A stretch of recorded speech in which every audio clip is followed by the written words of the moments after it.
Casual Magic has been brought to you by Cool Stuff Inc., where you can get cool stuff. Use the code CASUAL for 5% off your order. We're also sponsored by Quiver Time, makers of the Quiver and Bolt deck cases and other fine card-holding accessories. Use the code CASUAL on their site for 10% off your purchase. And by Architect, a deck hosting website that doesn't sell anything, but they like me and I like them, so kindly use them for all your deck list needs. Now, on to the show.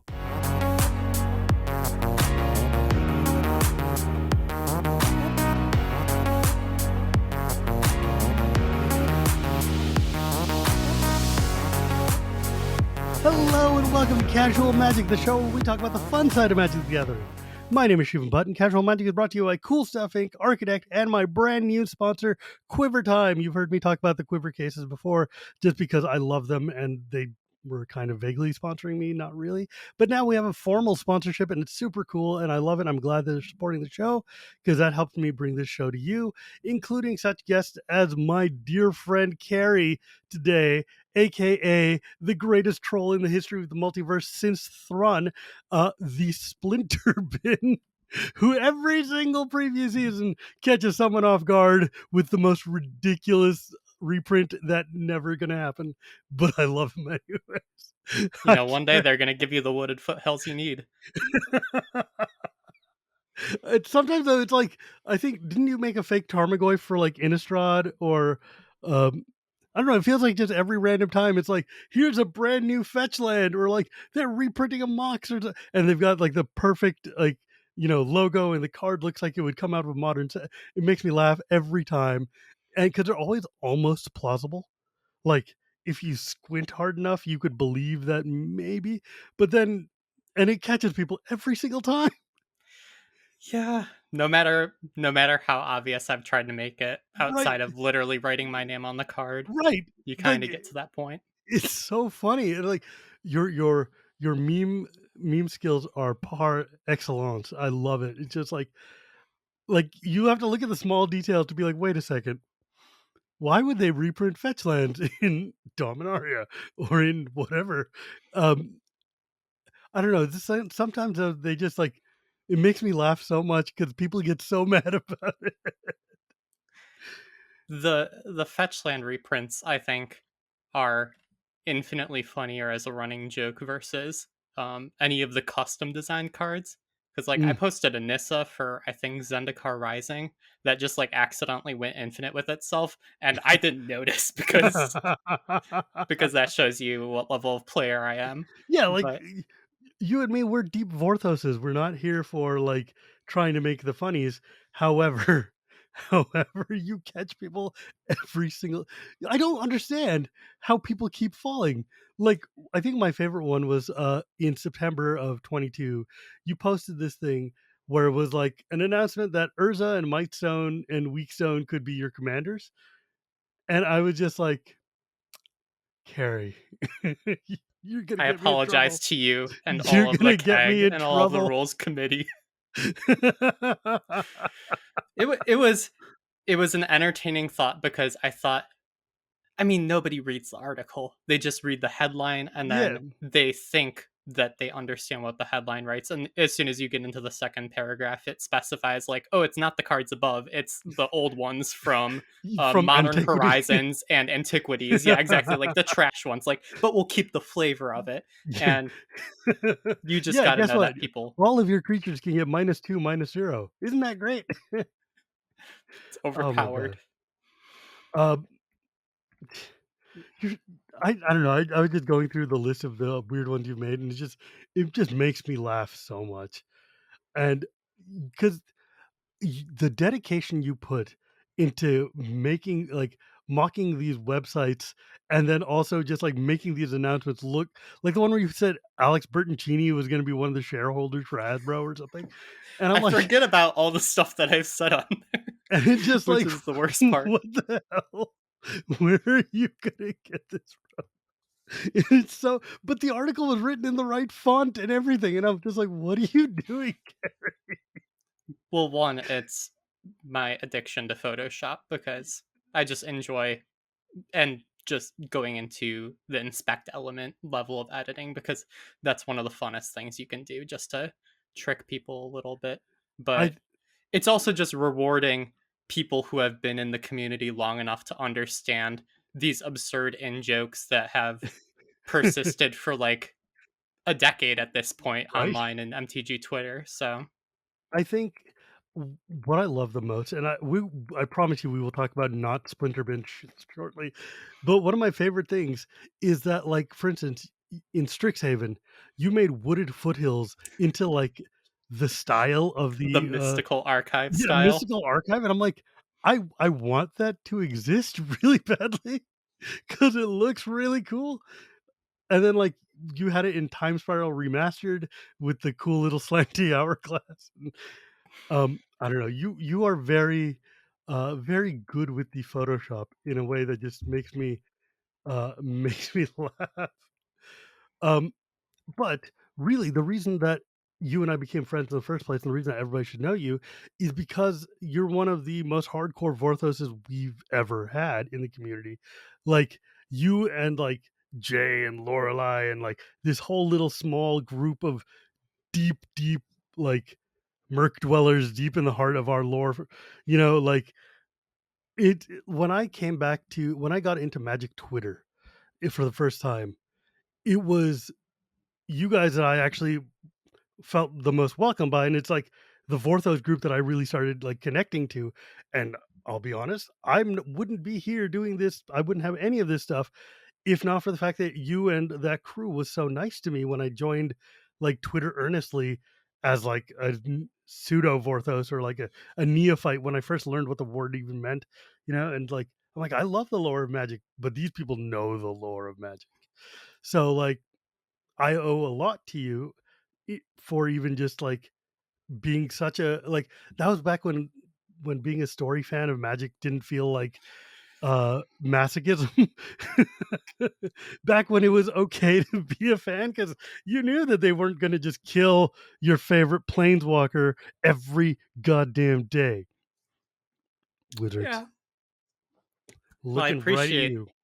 I appreciate that we were welcoming at the time, but also you had probably a greater impact on me because when I had first joined MTG Twitter, I was um pretty Richard Dawkins level, Oh. like not super into that, but going out of that phase and avoided Gamergate and everything, like for the most part, just by not being online at the time. But um, I don't know. I had a really, really skewed view of what religion and spirituality meant just by ingesting so much of that stuff in my early college days. And The I think best time to be a Dawkins atheist. perfect time to slippery slide into literally anything at that point.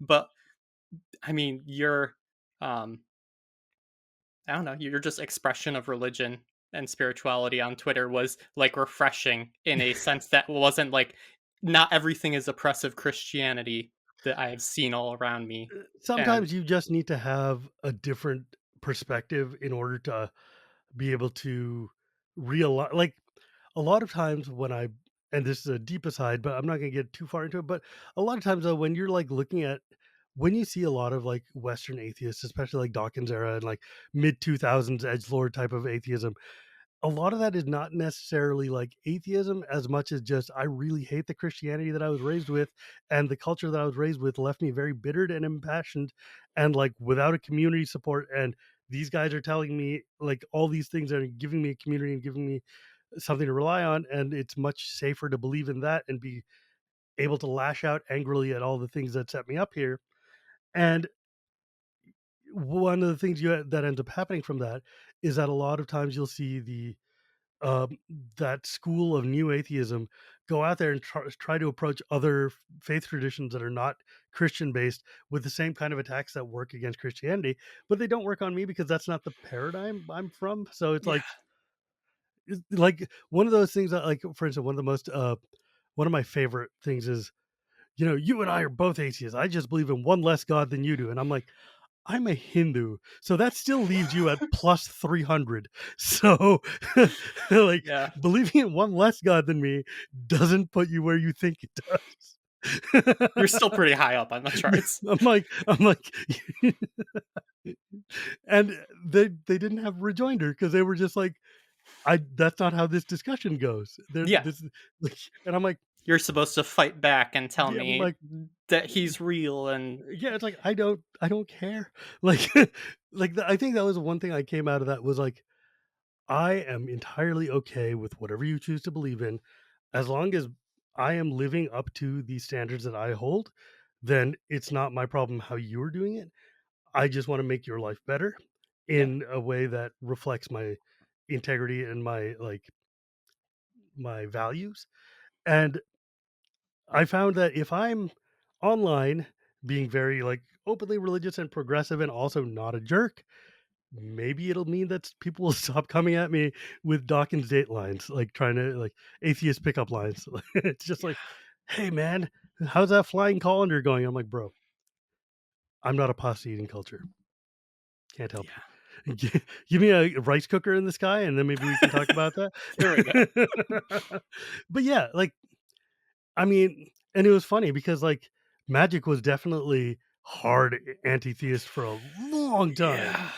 I mean, We were just getting out of Shadows over Innistrad block, oh yeah. you know, the best depiction of, any kind Hey, of faith. what if the hope that you believed in and the god that was protecting your entire plane was actually just a simulacrum meant to turn you into a food source for this vampire that's actually draining your life? Yeah, Yeah.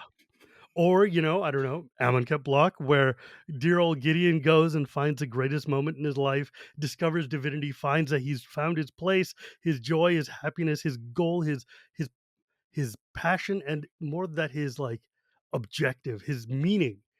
And then the next story, his god is literally kind of just defenestrated in front of him and is sitting there flensed on the ground, bleeding to death. And you're like, okay, Magic, you and I need to talk. The Dark was cool. It was fine. 1993 was a long time ago. We were all edge lords. It's fine. Maybe we can move past that. And uh, our mutual acquaintance Kelly Diggs was like, he even like took me aside and we had a long conversation in person where he was like, "Look, man, I'm sorry.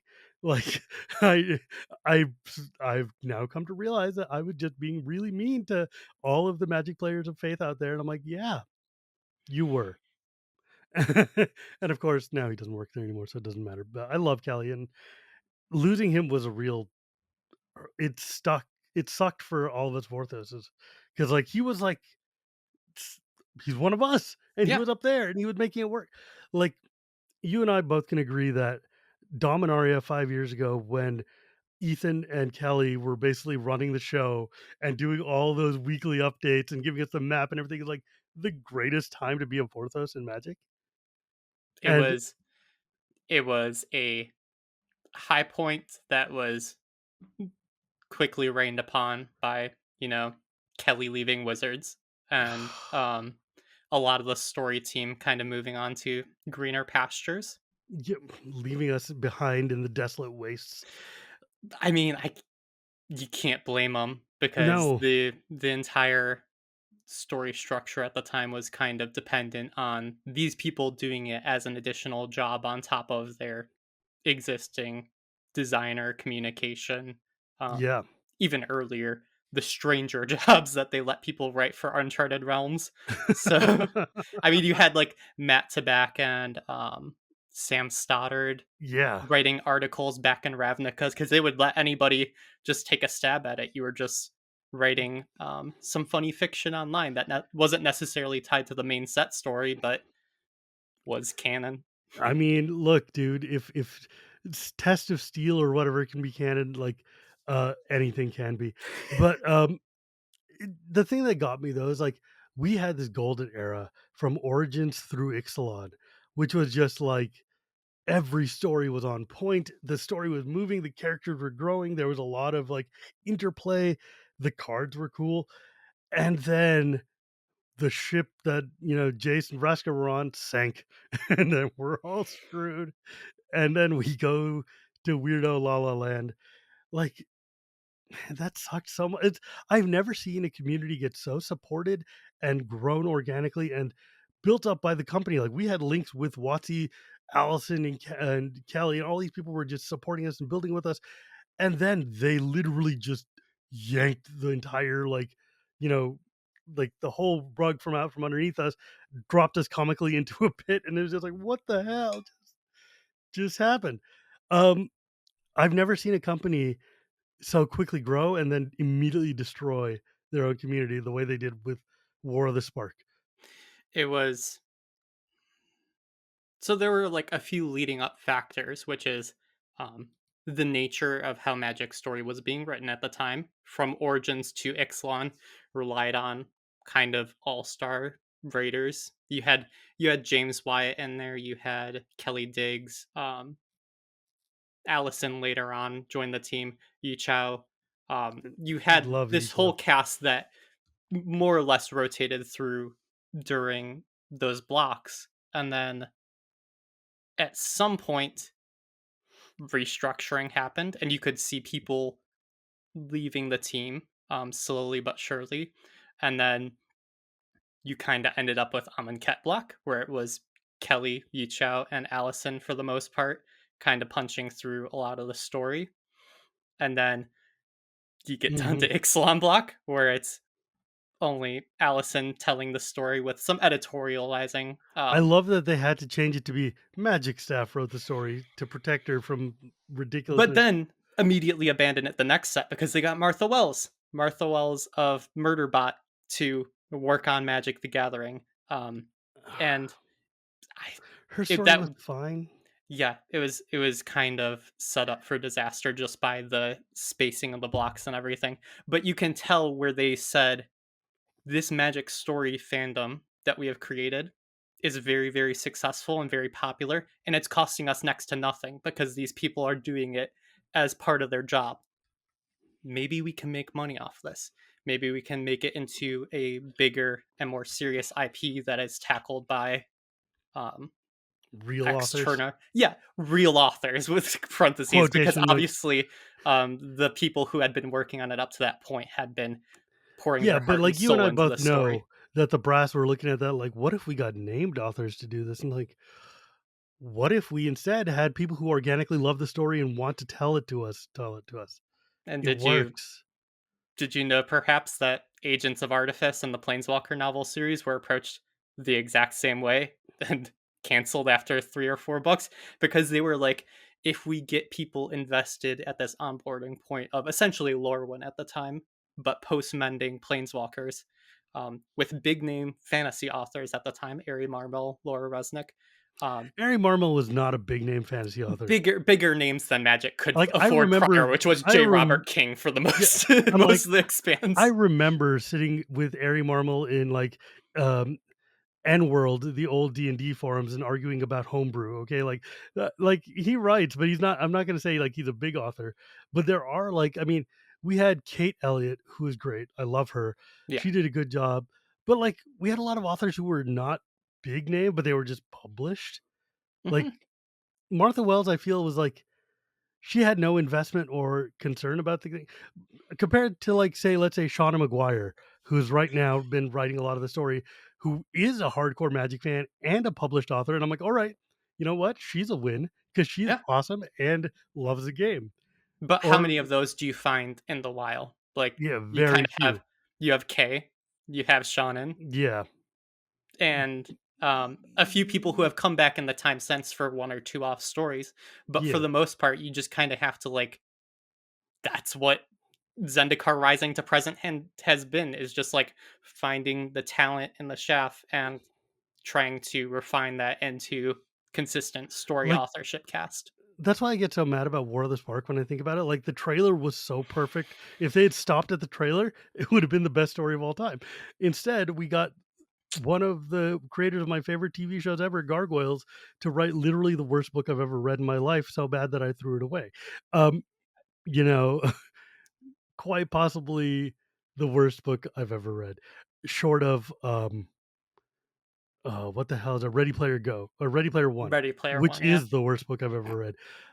How soon before that guy started writing Magic fanfic? I don't think he's Thank touching Christ for that. anything near us Um, anytime soon. But War of the Spark was kind of that culmination of trying to profit off the story engagement that they had built up to that point. And there were like, I don't want to be armchair analysis for why Magic's story has gone through these ups and downs, but like I've been around here quite a while, and you can see the pattern of like we can build this into something big. We just need to attach big names to it, and then It's oops, such we a didn't. misguided thought, though. It's like it stemmed from somebody looking at this and not understanding the organic growth that's been happening here, and being like, okay, well, we got this far for nothing. What if we put some money into it? And it's like, no, you guys are putting the money in the wrong places. I If mean, you like how many let times has that happened with different wizards all the, subcategories? I mean, The entire pro play system is it just like, let's take a stab at this. Let's take a stab at this. Oops, we're hitting nothing. Maybe we just dissolve it all and it focus on fe- commander. it. Please stop doing that, wizards. Um, but sometimes though, it feels like their heart's in the right place, but they go and they just strangle the golden goose every time. Like you did not have a more dedicated fandom, and then Vorthos just disappeared. Like the Yeah, community, like I mean, part of it is also related to the death of Tumblr. Part of it's related to the death of just like the nature of the communication and stuff. But it feels like the community vaporized. yeah, And like, what the hell? I should mention 20 something minutes in. Part of the reason Carrie's here is also because they are one of the co-hosts of the Vorthos Cast, right? yeah. Yeah. I am. I am the. I am. Whenever there's a main story or side story episode, I'm generally on there. So Yeah. Vorthos Cast, of course, being the last bastion of Vorthosdom in Magic. We don't even have those cool story podcasts anymore that read the story in a fancy, acted out way. Those were great. I miss those. But yeah, like, and that's why I'm talking to you about story and not just parody, because like parody's well and good, but I'm really mad about like Dak Faden and Gideon dying. I'm yeah, pissed about them. I mean, I don't we know. were both Xbox 360 Duels of the Planeswalker people, Yes, and I'm my name guessing is Gideon Jura, we and I'm both dead. played the wielding steel deck back in that day, and I've made commander decks modeled after that, and then realized that oh, the idea kind of sucks and is outpowered, so maybe I'll put in some ghostly prisons and such. But The Kiora deck from Duels of the Planeswalkers remains my favorite deck of anywhere all time, and I've been trying to build that deck as an EDH deck for a decade now. One day I will do it, but I probably won't because I like to have some dreams that are just out of reach so that I can have something to reach for. yeah, Um, but that sounds more negative than it is, but it's nice to just have a goal that's just dangling out there that you can just every now and then put a card away for, and then someday you'll just come back and be like, ah, look, here's a deck. no, I have a Um, billion projects like that where I'm just like, I have a good idea for this. Do I want to sink time and effort into it? No, then leave it. it's nice to have ideas sometimes.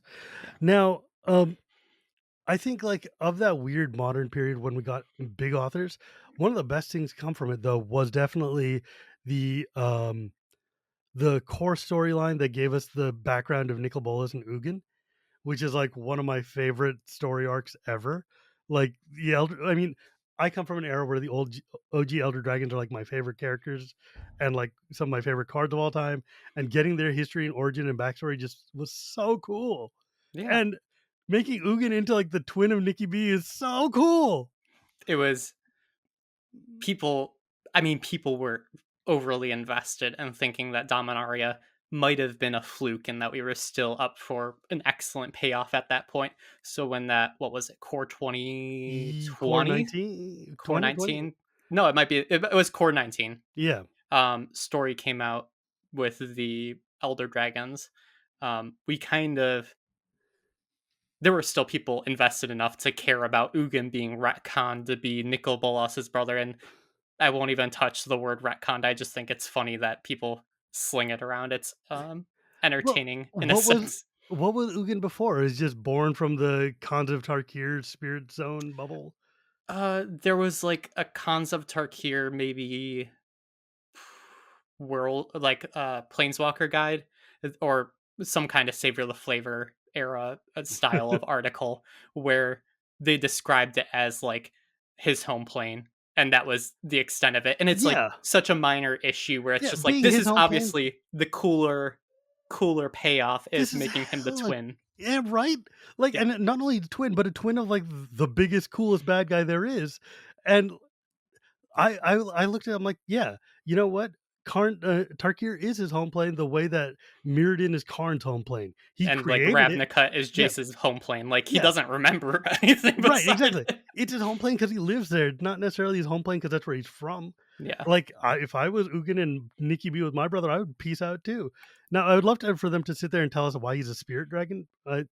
Or did they tell us why he died? I forget. It doesn't matter. He died in the meditation realm and got reborn because Elder Reasons. Dragon nonsense. They I love kind of Elder Dragons. they added to that lore a little bit later with Nikki B's death in War of the Spark, where they're like, we can't kill him. He's an Elder Dragon. He'll probably just come back anyways. It's better to imprison him. And I'm like, great. I will love in 10 years once we get the Nicol Bolas resurrection arc. Like, I really want I really wanted to have Phyrexia end with, like, a scene where Nicol Bolas is sitting in his hot tub on the plains of meditation, finally reading that damn book that he got in Legend so long ago with, like the inside of it has like a Dominaria library card, expiration 2,000 years ago, and he's just sitting there with his glasses perched on his neck, skinny weenie Nikki B, and it's just like, and suddenly out of nowhere, a portal opens and Jason's like, Nicol Bolas, I know you hate me and I hate you, but we need you. And he's like, God damn it, I just got into the bath. I've been waiting so sorry. long. Let me read my book, please. Magic has done very well at kind of aside from Tezzeret, who has kind of just been building up his character arc towards being I um, think a scorned side minion who keeps trying to escape his fate. I will say Um, this. Yeah, go ahead. You finish your thing first. they keep them relatively separate. We had Bolas releasing the Eldrazi arc dealt with, Bolas dealt with, and now New Phyrexia is finally Yeah. being dealt with. And hopefully we just get rid of them for good because I know it won't happen, but you get the Arkham Asylum problem of like, oh, Bolas is in prison. Bolas broke free, and now you have to recapture him. And Elish Norn's in prison. Oh, she broke free. Emrakul's in prison. Oh, she broke free. It's like, I would like some. It's been 30 years, well, 29 years, 20, Yeah, let's probably let's have 29 one years of of them just get Phyrexia. bail fired out and just peace out, right? Yes, yes. Like Leave some lasting legacy on the multiverse, obviously, sure. Yeah, but look, dead, here's dead. here's my prediction. My prediction is that they built this world tree, and now we're finally going to be able to have things like the Weatherlight be able to hop between planes again because that's really cool. But I don't think they're gonna, like, the Silex teleported out, so I don't think it's gonna nuke the world tree anymore. But I'll bet they'll find some way to eradicate the Phyrexians, and then just because you can't have any left over. If the Yeah, Phyrexians are ever left, they will come back. So you gotta like really go and pour raid into the anthill until they're all dead. pour Um, Halo in there, yeah, apparently. yeah, go and squeeze an angel a bunch. And somewhere Sarah's like, "Hey, stop!" And I'm just like, dude, when they're telling us that like Halo is basically just angel smoothies, and I'm like, oh god, oh, what are you doing? No, this is so gross. Squeeze, squeeze, squeeze. Um, I'm just imagining Elspeth just getting like twisted like a towel, just having like all the.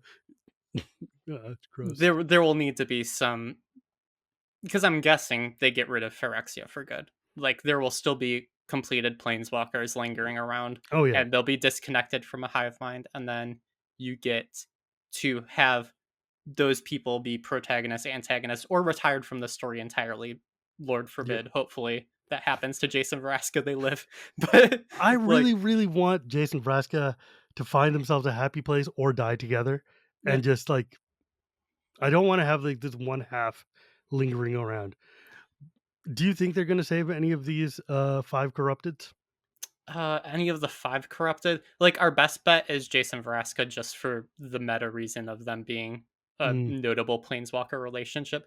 But also, like, I don't know, I kind of personally deserve that. We had we had Ixalan build up to like you'll know me because you'll call me captain or whatever. The trigger safe word that will bring bring back her memories and be able to turn her against Bolas. Then we had Dominaria. Then we get to Ravnica finally, and it turns out that whole plot has been abandoned. And you get War of the Spark, mm, Ravnica, where Jace is more concerned about Liliana than he ever is about Vraska. And then you get War of the mhm. Spark Forsaken, where they're on relatively rocky grounds. And it's just like we have not gotten to see a story of them together and happy, unless ever. you want to count the Phyrexia all will be one, where I guess Right? they're technically happy for a day in Illusion Ravnica. It is like Take those. if you're going to build up that relationship, you don't get to cash it in without giving us at least a little drop of like actual slice in the life. So I would like to see them just be able to be retired from the story. Like they know that their Maybe their Phyrexianized sparks can get stripped and they can just go live in Ixalan and be happy or something, just like leave them alone. any kind Just of happy retirement is fine with me. yeah. I don't have any concrete guesses as to who will be saved. Like obviously a Johnny's Watch at them the bring top of the Luca list. back. Luca back for the immediate turn. It's So funny, it's like Luca's the most character development Luca has had in the entire story was him turning into a Phyrexian. And I was uh, like, "Oh, this sucks, that's but also okay." like kind of a artifact of the story ownership changing because it went from relatively R&D focused to for all intents and purposes I'll call it R&D focused because a lot of the designers were working on the story Mhm, to the franchise team which had big plans. They were going to do novels, they were going to do novellas, they were going to build this out into a serious mhm. fantasy fiction IP, and then back to the R&D team after the franchise team kind of failed at their task. And just being able to have faith in those people who have delivered the story over the past 2 or 3 years now is Yeah. It has kinda stabilized and gotten a lot better actually. In, yeah, like, the post-Spark era, it feels like, the 3rd Ravnica set of stories with the really cool fall and, like, the individual slice of lives in Ravnica were awesome, and then with the I think I would say that starting around, like, Midnight Hunt and the Innis or maybe even Zendikar, like, 3rd Zendikar, the story was starting to get better, and then, that's like, when they the brought back web fiction. right, Coincidence. once they People brought could back enjoy web it a fiction, little bit more. it turns out people like to read these things on like, I remember I used to go to work late on Wednesday mornings because the story would come up and I'm like, "I need to know what's happening." And, but yeah, like, once they brought like, the Innistrad stories were really good, and then Kaldheim was really good, and, like, even Strixhaven's story was good. Well, it was fine. Um, Yeah, Eldraine's story was a novel, wasn't it? A yeah. novella or something? So, yeah, nobody paid attention to that. Eldraine through Ikoria. Oh, yeah, I and then could be getting my sets mixed up, they were but gonna yeah. do one for yeah, Ikoria had one. They were gonna do Theros one for Beyond Theros Death, and Beyond, then but they we got didn't. the jump to Zendikar Rising where Yeah, everything was normal again. from what I've heard, the Theros Beyond Death story was not let's just say it's better that they killed it than we killed it. Yeah, it exists. That's the Somewhere. most I can say about it. I don't think I do like that they tried to appease people and be like, "Hey, like we're postponing this. Maybe we'll release it someday." And then we get Elspeth back in like a few sets in New Capenna, and it's like we're just gonna We're just gloss gonna summary she over what look, happened in Theros. she left hell, now she's back, we're good, don't worry about Yeah, it. But also, God, I hated the story in Capenna. It was it just felt so tonally weird, like, Elspeth coming out of nowhere, she's like, the first scene of Elspeth on a subway being a maid going somewhere, I'm like, "What the hell it's am I even reading? What is this? What's going on?" it. I think it's necessary as a stepping stone, and then maybe wasn't planned and executed the best. But like I've got no ill will against it because like when you have kind of um it's still returning story fans to the story fandom and kind of Yes. fostering some kind of growth there. So Yeah, and, like, the side stories in New Capenna were really, really good too. Like, all the ones for the various legends and stuff. And I feel like that story I wish it didn't conclude satisfactorily to me for some reason. It felt like there was just a hanging like, it just felt like we coulda used another chapter of why that, but was Ob there? Like because he genuine wears a question, why was Ob there? Because he wants to conquer the plane? Because it's a plane of demons? because he Like gets to wear a that's nice suit. yeah, exactly. I mean that's the outside of fiction reason is Ob looks good in a nice suit. Yeah, I'm But like, it could have been Ob Angrath. yeah, a lot of the antagonists that show up just kind of need to be antagonists because they have a role to fill. And Yeah. I think Ab was perfectly fine there. People said he was written a little flat, and It's a I little think weird. I agree with that, but just Yeah. strange times. Yeah, So and then of course then he disappears and we don't see him again. I mean, it would be funny if he shows up in March of the Machines as like completed or something, or like or hanging out with Urabrask or whatever, and just like, mm, I will be surprised if there's another completed Planeswalker in March of the Machine. I like obviously Tibble I'm exists in story but hasn't been carded yet. yeah, But for like the they're most they're part, kind I of running think out of planeswalkers to tag. yeah. I And I think think if they were going to throw another one in there, they would have done the 5 and 5 split announcement type thing, and boosted it up to like 11 and 5 of them will be gone, or 11 and 6 of them will be gone. like a So teaser or something. But I don't know. Like I look at the five that they picked, and I'm like, I was crushed by Tamio. I was crushed by Ajani. Ajani is one of my favorite characters of all time, and just completely gutted by Ajani. And then the other five, I was like I loved Nissa, but like I was always the Chandra Gids guy, and they killed Gids, and now they killed Nissa. So Chandra gets to be sad a Chandra lot. gets Adeline Yeah, on Innistrad. she's gonna go flirt with anybody. It'll be fine. And like Jace, okay, whatever. Vraska, okay, fine. Luca, oh hey, he's also here. A I'm lot of just it is that yeah. like Magic story is, to put it kindly, telling a plot beat driven story. Mm, These are stories that are being told because they go along with the set. They are not crafting the narrative path of the sets and the set settings in order to tell you a good character story about Jace. If they can find something that squeezes in to that product release, then they'll figure out some fun way to pay that off, or some good way to do the Elspeth thread, for instance. But you don't necessarily get consistent character writing just across people, because obviously authors are going to care about different characters, sure. and sometimes there's not going to be enough time or space to flesh out something, or you're going to um, you know go Luca and tease that he was like, Luca was spoken to by the Ozolith in the Ikoria novella. There's a Really? voice inside that. Exactly. This is the common level of story knowledge for Like Ikoria because it was behind a I novella. I definitely did not like all of the separate novellas that they put out. I definitely did not read any of them. Yeah. Like I just didn't. It wasn't if it was on the web, I read it, and if it wasn't, I didn't. And I mean, I learned osmotically from you guys and from like the community, but like I'm not going to go out and search a pay $5 for a But PDF to figure out what happened. that's not like a Chainveil level mystery, is who spoke to Luca through the Ozolith. And Yeah, nobody cares. obviously it was throwawayable enough for them to Phyrexianize Luca and kind of end What do you whatever think thread that about was. the chain veil level mystery, though? The fact Ooh, that the Raven Man is now Limdul. I think that's some um, heavy-handed crafting from a certain Gianelli and a Lorelei Weissel Yeah, to I be was. Gonna... fair, and partly myself. But it is entertaining. I think, I feel like that was an in joke that was paid off to literally five people. yeah, I mean, that's the kind of fun stuff that just having somebody like Jay invested in the lore and kind of those deep cuts works with.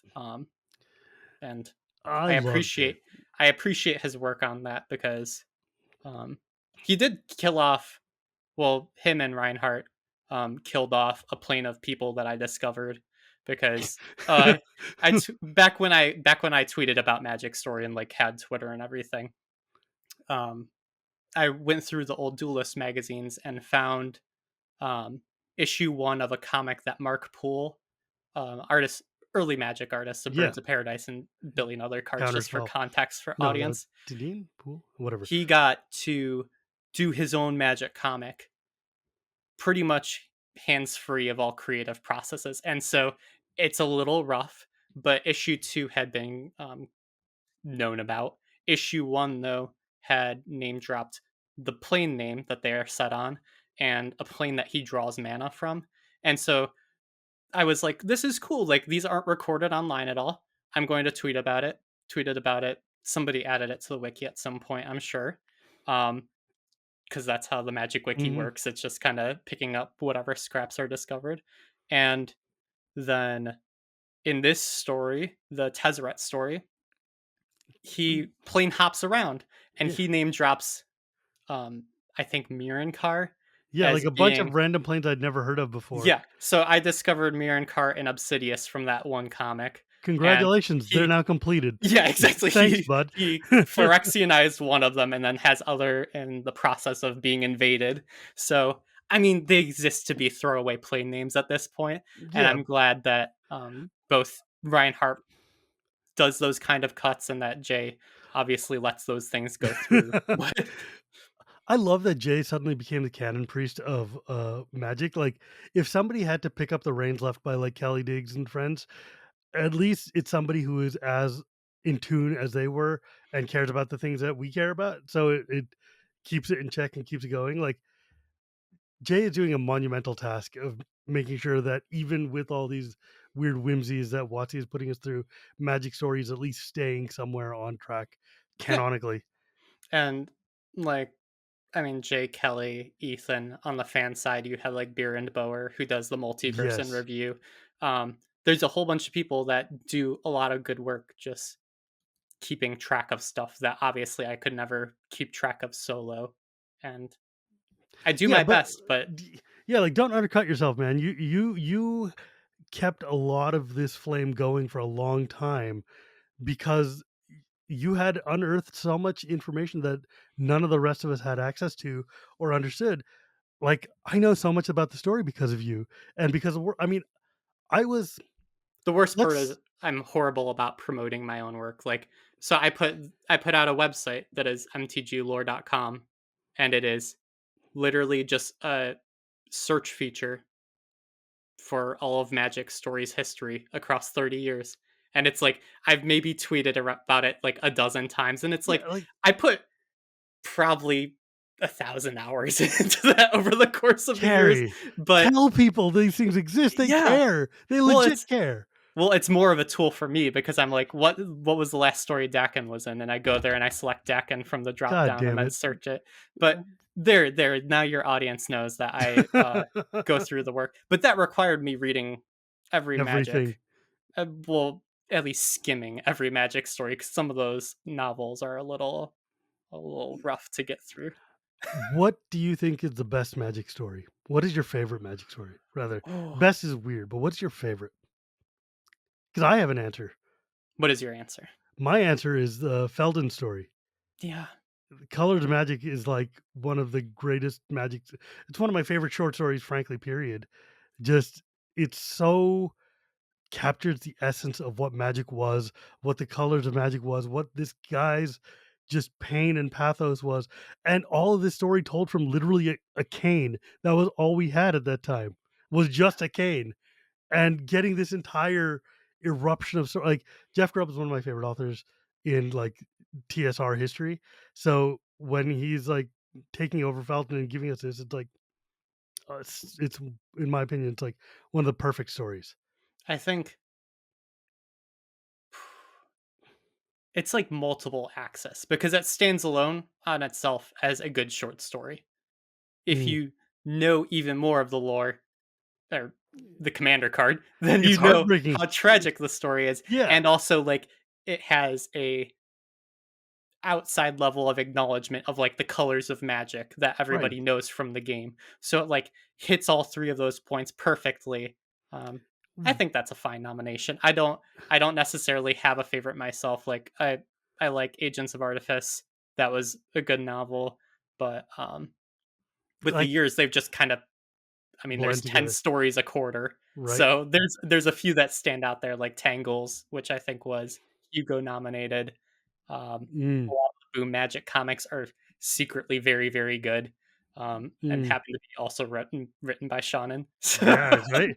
She is such a great author, like, she loves this stuff, and it comes through, and, like, I love that she's taken over Tyvar, I love that her Ren and 6 was so good, but, like, there was that one story where Kozilek goes and just starts messing with the heads of the planeswalkers and is stretching across the sky, and it gets like just incredibly weird, surreal story, and that's also one of my favorite stories. Yeah. Um, I don't know, man. It's just there's so many just There's a insanely few great that are like stories. secret gems. James Wyatt did one in Yeah, well, Shadows over Innistrad, where I think Jace goes into Soren's destroyed mansion, and it is like absolutely the perfect choppy horror writing, where it's just like he's trying to piece this stuff together, and you yeah. don't exactly know what all the context of the surroundings are or what has happened here. And then we get followed it by, "Oh no, Mrakul. Emrakul is coming, Mrakul." I'm like, Yeah, this is like the worst Captain N Mega Man garbage ever. Or like when every all the cultists start sounding like Kid Icarus from 1980s, you know, "Oh no, Icus, what are we gonna do, Icus?" It's like, just shut up, Mrakul. Or that's how I felt about all of Amonkhet. Like I love Bolas. Some of my best friends are Bolas fanboys, but at the same time, having his horns planted on everything is a little too on on the the nose. nose for like I understand you have to make him egotistical and kind of But come self-worshipping, on. Come on.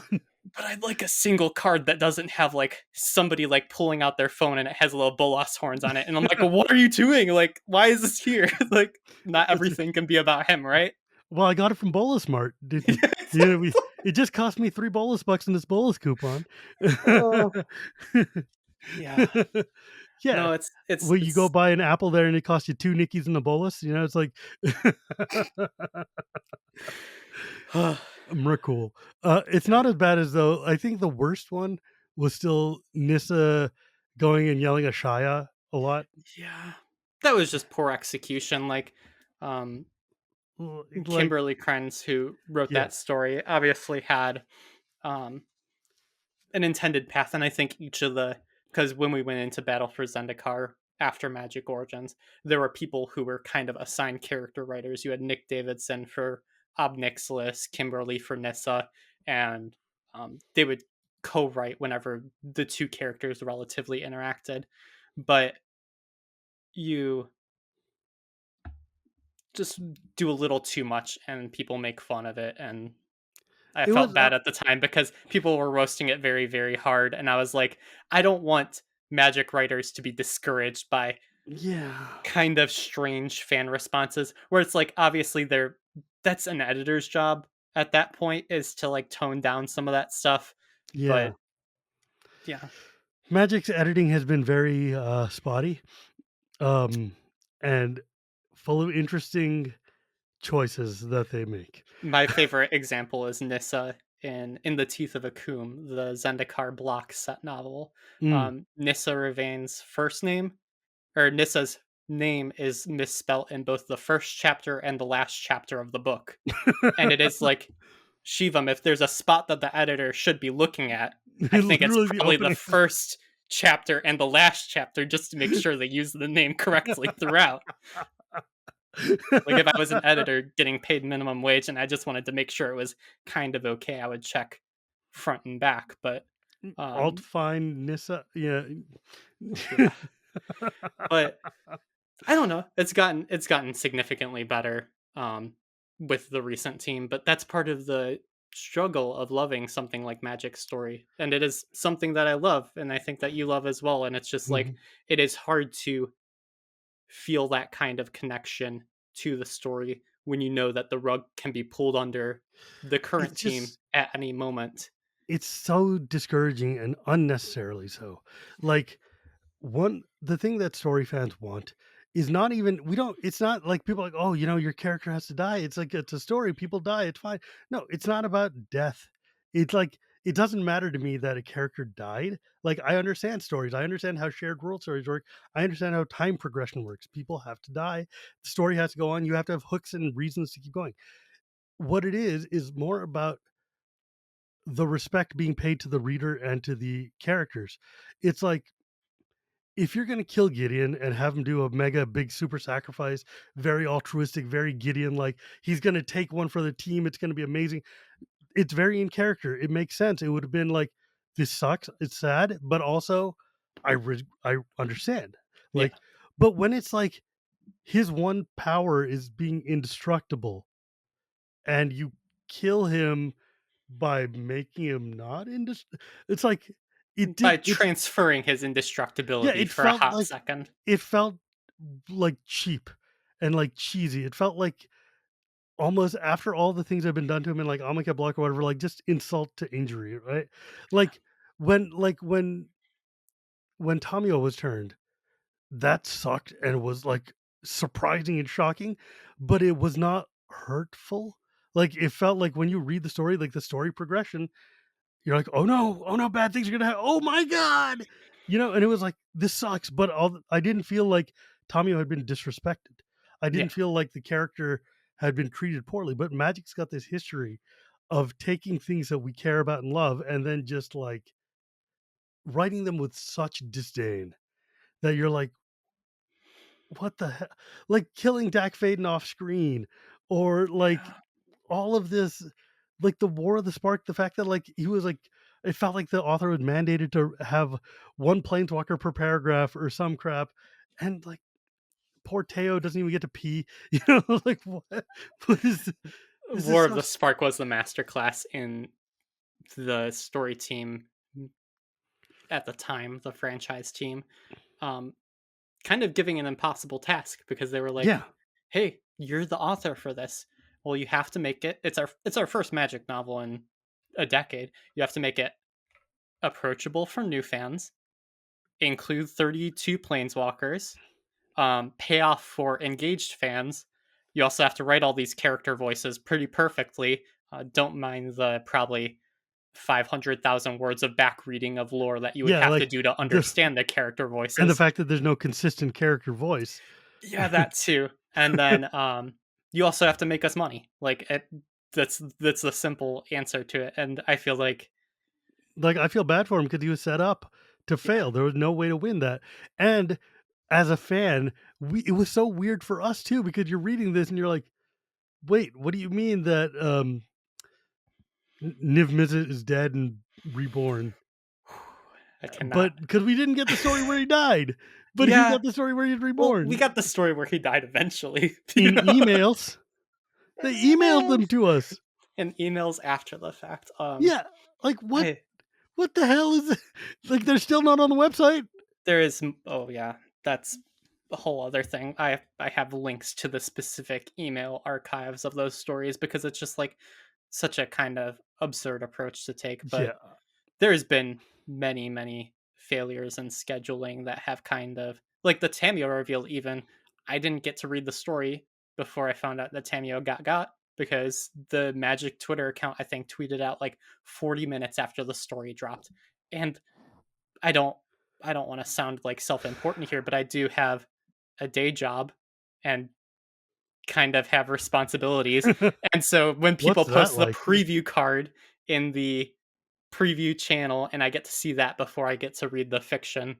And there's no perfect kind of balance for that because, of course, some people will be like, "Well, I just woke up and saw don't live in the U.S. obviously, and I just woke up and I saw the preview card before the story. I would like to read the story first. Should there be a 24-hour embargo? Maybe somebody's out on a vacation. Maybe there should be a 48-hour embargo. There's no balance to it, but There's not a winning position there, but at the same time, it is weird. yeah, But I think the ship is righting itself though, because the story's definitely been engaging. I feel more connected to it recently than I have in years, yeah, and it's nice to care about it again because like that's all we want. We're fans. We love this. We're here because we love this game and we love this story. And I just want the people who make the story to love it as much as the people who consume the story. yeah. I I think realize that's an impossible task, but this is the world. I watched a video recently that was criticizing multiverses in comic books and Mm, how they're kind of when the original Crisis on Infinite Earths happened, um, very short version for our audience, but like they condensed down the comic book multiverse into a single-ish world for the most part. But in the process, they killed off a whole bunch of things that other people loved and kind of ended those threads. And then it becomes too complicated of a mess to maintain. And so you have to keep going. And that's how I feel Magic story has gotten to a point where they need to they get to points where they need to um, condense things a little bit, and cutting off loose threads like Dak Faden for emotional impact for the 5 people who cared about Dak Faden. Obviously, we're upset about it, but Yeah, like there's people who cared about Earth 369, where it's just like this random thing that happened in this one comic and then got cut off from the multiverse. But in the same exact way, once you do that kind of stuff in comic books, people are like, oh, so this doesn't all matter as much as I thought it did. And it's kind of difficult to rationalize any investment after that point because you think any kind of spin off thing that I care about might be cut off the right. exact same way. And Exactly. so, as much as I love Magic Boom comics, I don't expect them to be cut off because they're divergent canon for the most part. But it's just like you can't get overly invested in a character without thinking like maybe they need a mono white planeswalker to kill, and Teo's next up in line. Rip Boss Riquette, right? Like, Yeah. like my boy is named for death and he doesn't even know it yet. Um, they can go kill Calyx or something. Nobody cares about Calyx or knows about Calyx or remembers Calyx knows existing. knows about. Yeah, like I don't know. It's just I think that part of what's going on in Phyrexia is that there with all these completions and stuff is that the cast has become too big. Is too many people. There's too many like planeswalkers. Not enough people are getting airtime. It's time to retire some of these older classic characters and give room for the new ones to come in. I'm down with that. I love Vivian Reed. I think uh, Kaya is also there. Not my favorite character, but Yeah. she's very popular. So, like, okay, great. Bring on a new generation of Planeswalker. Give us some new stories. But and it makes sense. Okay, fine. Phyrexianize them, kill them, peace out. But really, Tamio and Ajani, like the only good characters who are nice and friendly, Yeah. and they're Those were certainly their first picks for some emotional resonance in that moment. yeah, it's like we Um, need to kill a character everybody likes. and I think Okay. Tamio had the biggest backlash because, again, Chris Latois, writing back in Oh god, Kaladesh block, gets to so write good. about Tamio's family and Nashi and things that would be followed up on in literally Kamigawa Neon Dynasty set. But you get that kind of glimpse of the planeswalker's life outside Yeah. of being a planeswalker who goes to a plane and solves a problem and then departs. And God, people Chris, get more and more invested. And so, robbing us of one of the rare instances we had of a planeswalker with a family that cared about them. who's been Obviously, humanized. it was done for that reason, but Right. also feels bad for that exact reason. So I saw And a it lot of shows you the problem we have with every other planeswalker literally not having any shell. There's yeah, nothing there. There's no like depth to these people. There's no like, and the few ones that do have depth get killed because they have depth, and that means it'll tug at our heartstrings. yeah, And of course, and like at the end of friggin' the Phyrexian story, when Tezzeret goes and talks to Nashi, and I'm like, great. So now you're going to complete him too. Thanks, bud. Like, it is. They both have. I mean, it's kind of a fault of how the Magic product line currently releases. Not to put the blame there, but like it is a set story that has to follow what these designers want to do with the game, hmm. rather than necessarily. Um, I mean that's fair and it makes sense. It's the game first. That but has could to there happen. be supplemental novels that give you a glimpse of life into Dak Faden's adventures, Gideon Jura's adventures, Jaya Ballard's adventures when she wasn't in the set story? I think there could be, but also the story team seems to be on a very short leash after the executives chose to trust people who told them that they could also make it into a novel line.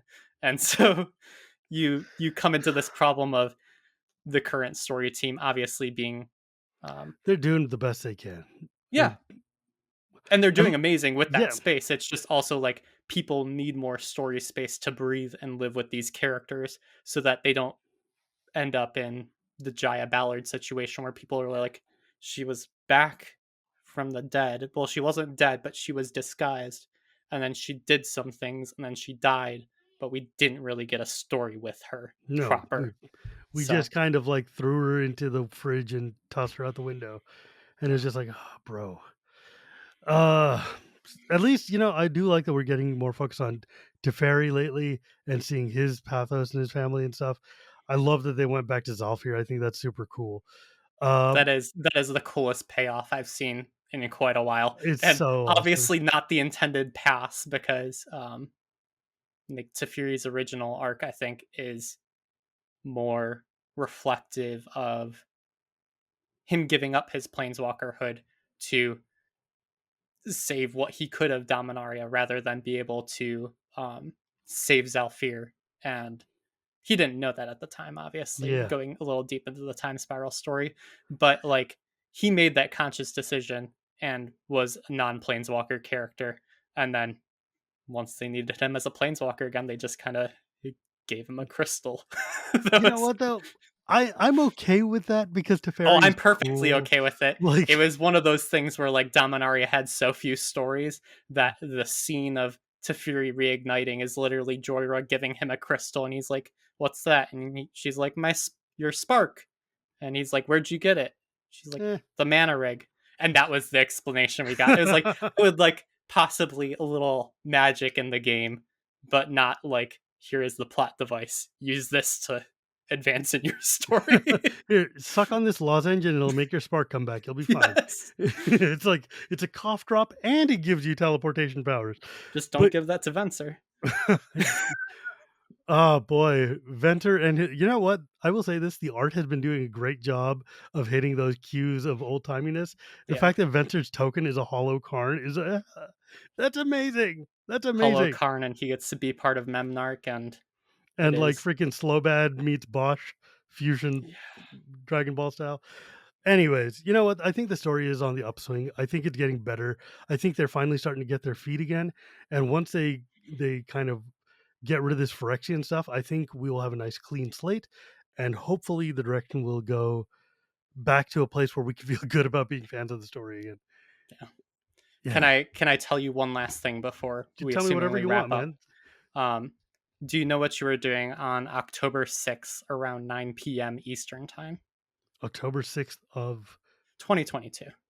I do not know what I was doing at 9 p.m. Okay. Eastern time. Well, you put out a tweet that was very, very short lived. You deleted it very soon after, but I did get to see it on my timeline, and it was complaining about the CAG and the RC being blamed for 30th anniversary edition. And I thought it was like so absurd that anybody could blame you guys, you all in the CAG and RC, for 30th anniversary edition. And literally the genesis of my most popular tweet was you tweeting that and deleting that. So that's when I posted the 30th anniversary edition was the first product design I led after joining Wizards of the Coast last year. Glad so many players are looking forward to it, and had a very, very long night replying to people in the comments because I tagged it as wotc staff, so I must be wotc staff. But your tweet where I was like, how are people possibly harassing Dude, like you people community members like it's you, just somebody who has nothing to do with literally relatively nothing. nothing to I'm do not with even buying the product. I yeah didn't buy it. I didn't look at it. I haven't even seen it. It's yeah it's it's you with the would 30th anniversary edition of all things, like not Commander, not in your wheelhouse, not necessarily casual. It is just a it's thing just a that thing has that exists. existed, but they need to get mad at somebody. And so Well, it's like The Walking Dead when they're like, we're mad at wizards, so we're gonna get mad at the RC, but the RC is in the ivory tower, so we're gonna get mad at the CAG, but the CAG doesn't respond for the one guy, so we're gonna get mad at Chiefum for something that's 4 steps removed from him that he is also mad about. But yeah, what? but I just thought it was supremely entertaining because it like kept a whole it drew aggro is the polite Oh yeah. term, the polite gaming term. It is a whole bunch of people in those comments were very invested in letting me know that they were displeased with my product design. And I think it's a little silly to like go into a tweet where it's like I was the lead on this 1-to-1 reprint product. Like, you have to know something's wrong, right? Because I Yeah, don't think Richard there's a Garfield. Okay. I don't, yeah, exactly. I don't think there's a design lead for these things, and if there is, then it's probably more of a curator role Yeah, than somebody who necessarily decided to print designing. like 4 times someone decided to print the SpaghettiO Soul Ring. That's the extent of it. Oh, yeah. Boy, But like, how do you and again, I'm not a defender of these you decisions. know, I just think it's funny that like people were upset enough to attack you over it. And so I was like, you know what? I'm just going to tweet that I was in charge of it and see what the response is. Like, I'm obviously, if you click through to my profile, I'm not Wizard staff, and you'll find a whole bunch of other jokes. So that is so funny to me. It makes me laugh so hard. we Oh had my some god. gems in there. People were like, "How are these different from real cards?" And I'm like, "They are the real cards." And they're like, "Well, like, what's the difference then?" And I'm like, "What? We used wetter card stock." And that's something I said, and it got like serious replies that I think were then deleted once they realized that I was joking. But it's you can entertain these people with anything because they're so upset and they need to take it out on somebody. And I was just like, Literally. I'll be the community punching bag for this day, and whoever at Wizards actually decided to see this can maybe scroll through the comments if they care to, but probably ignore it. Has wotc ever come to you about your Splinter Bin posts? Uh, Blake has let me know very kindly that, well, the team has a chuckle once in a while at Please my stop. posts, that Magic the Gathering cards are their IP, and doing fake previews isn't the best thing. And that came after, I think I've done one in this time since then, but I've since kind of abandoned the Splinter Bin as, Yeah, the at least project is complete. the project is complete, because I always wanted to have something that was just like final and ending, and I feel like the current state of Twitter kind of facilitates that exit where it's just like, you know what, I can be done with this. I can get back to normal, and my life has been a little more sane in the meantime. But But it yeah. is it is still something that I miss, and I think um, those preview cards were, I mean, the one that he had messaged me after was an arena exclusive card where you had to click to play an ad, and if you did, then you got like a special effect on the card. It is like something that should not exist, and you know, people still believed it, because why wouldn't they? I play Magic the Gathering, so I can believe everything that is written online.